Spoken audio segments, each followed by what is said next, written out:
We often talk about how much dogs love their humans, how they wait by the door, wag their tails, and pine when their people leave. But cats.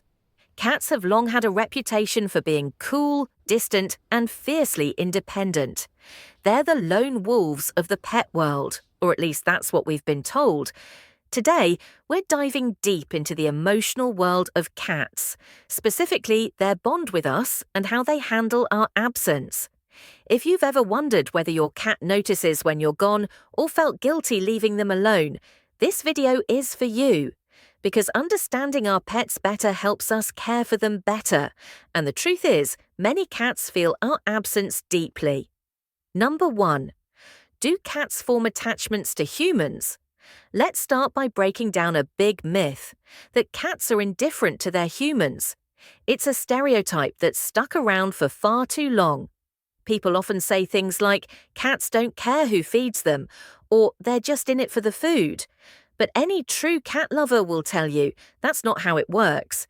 Cats absolutely form attachments. In fact, studies have shown that cats can form secure or insecure attachment styles to their humans, just like dogs do. And even like young children, that means they don't just tolerate us, they rely on us for comfort, safety, and emotional grounding.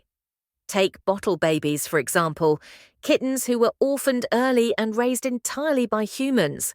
These little ones are often fed every few hours, snuggled for warmth, and taught how to navigate the world by people instead of a mother cat. And what happens? They imprint deeply on their human caregivers. We become their anchor, their constant in a confusing world.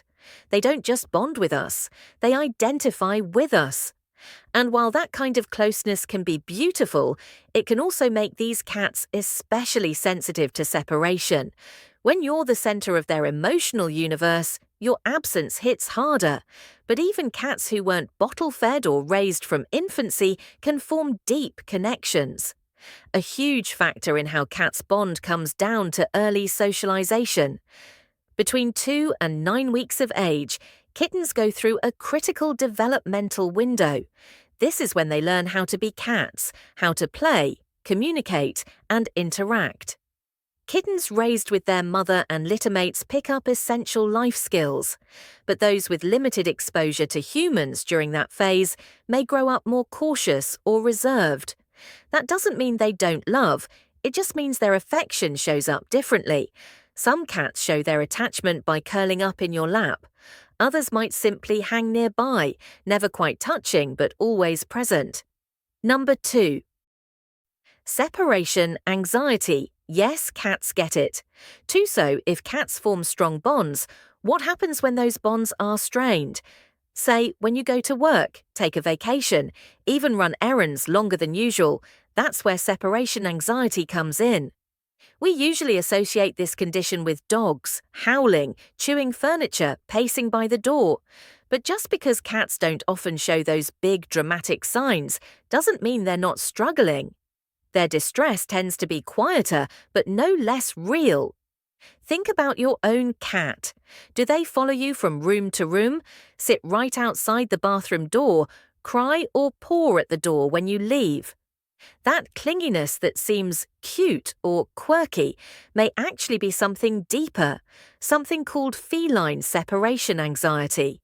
And because cats are masters at hiding discomfort, it's easy to miss. Some cats will become vocal when you're gone, yowling or crying near windows or doors. Others act out, scratching furniture, knocking things over, or peeing outside the litter box. Some cats just shut down. They'll hide, stop eating, or begin grooming excessively, sometimes even to the point of hair loss. These are not bad behaviors, they're signs of stress, and more importantly, signs of love. Because when a cat forms a secure bond with you, you become their safe place. And what makes this even more complex is that cats don't always greet us with a big reunion. They won't run to the door and leap into your arms. But if you look closely, you'll see it. A slow blink, a gentle head bump, a soft tail wrap around your leg. It's their way of saying, thank goodness you're back. Number 3. Why it's been overlooked for so long. For years, experts believed cats didn't experience separation anxiety, not because they weren't capable of it, but because we weren't paying attention. Dogs tend to make their stress loud and obvious. Chewed shoes, scratched doors, barking fits. It's hard to miss. But cats, their symptoms are quieter, more passive, and often misinterpreted. When a cat stops using the litter box or begins grooming themselves bald, we might think it's a medical issue or worse, bad behavior. But underneath it all, it could be emotional distress. This misunderstanding has fueled the myth of the emotionally distant cat. But the truth is, cats feel deeply. They just express it differently. They mourn quietly, they worry silently, and they bond fiercely. Indoor-only cats or cats in quieter homes with just one or two people often feel this most acutely. A short weekend trip, a change in schedule, even staying out later than usual can send them into emotional overdrive. Their distress may come as a whisper instead of a bark, but it carries just as much weight.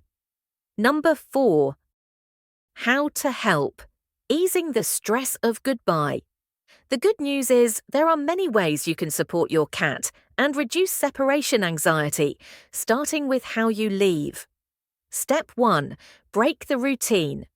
Cats are creatures of habit and incredibly observant. They notice patterns. If your morning always starts with the same chain of events, alarm, bathroom, kettle, keys, your cat knows what's coming, and the anxiety can start before you've even stepped out the door. So try to change it up.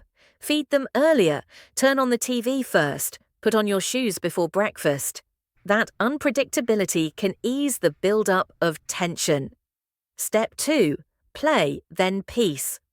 Before leaving, spend 10 quality minutes with your cat. Pull out their favorite wand toy. Let them chase, pounce, climb, and run. Then follow playtime with a small meal or treat. Why? Play satisfies their need for physical activity and bonding. A full belly afterward helps them settle into rest mode, and you slipping out quietly afterward feels less like abandonment and more like part of the day. Step 3. Keep them occupied. Boredom and loneliness feed anxiety, so give your cat something to do while you're gone. Puzzle feeders are a great tool. Hide food in a treat dispensing toy or scatter kibble in different places around the house. Make your cat hunt for their food. You can also rotate toys or introduce new textures and scents. And don't forget the magic of a good window perch. A view of birds, squirrels, or people passing by can turn idle hours into feline entertainment. If possible, place a bird feeder or squirrel feeder outside that window. Trust me, your cat will thank you. Step 4. Don't make it a big deal. This one's hard but important. As humans, it's tempting to smother our cats with affection before we leave. Cuddles, soft apologies, whispered promises that we'll be back soon. This teaches your cat that your leaving isn't something to fear. It's just something that happens, and that you always come back. Step 5. Leave comforting cues. Some cats are soothed by scent and sound. Try leaving behind a blanket or shirt that smells like you, or play soft music or cat TV while you're gone. There are even YouTube channels with bird sounds and nature footage specifically for cats. These small touches help your cat feel less alone and more connected to you, even when you're not there. Number 5. The power of a quiet bond. Cats won't leap into your arms when you get home. They won't cry at the door the way a dog might. But they show their love in quieter, deeper ways. They sit near you. They blink slowly at you. They nuzzle your hand or lie at your feet while you work. That quiet companionship? That's love. And it runs deep. So the next time you're heading out the door and wonder if your cat even notices, know this: they do. They may not howl, they may not beg, but they miss you deeply. And the more we understand that, the better we can care for them, not just physically, but emotionally too. Because at the end of the day, cats don't need us to be perfect. They just need us to pay attention, to notice the signs, to make the little changes, and to love them in the quiet, consistent way they love us. If you found this video enlightening, don't forget to give it a like. And if you want more insight into your cat's world, hit that subscribe button and ring the bell. There's so much more to uncover about the amazing emotional lives of our feline friends.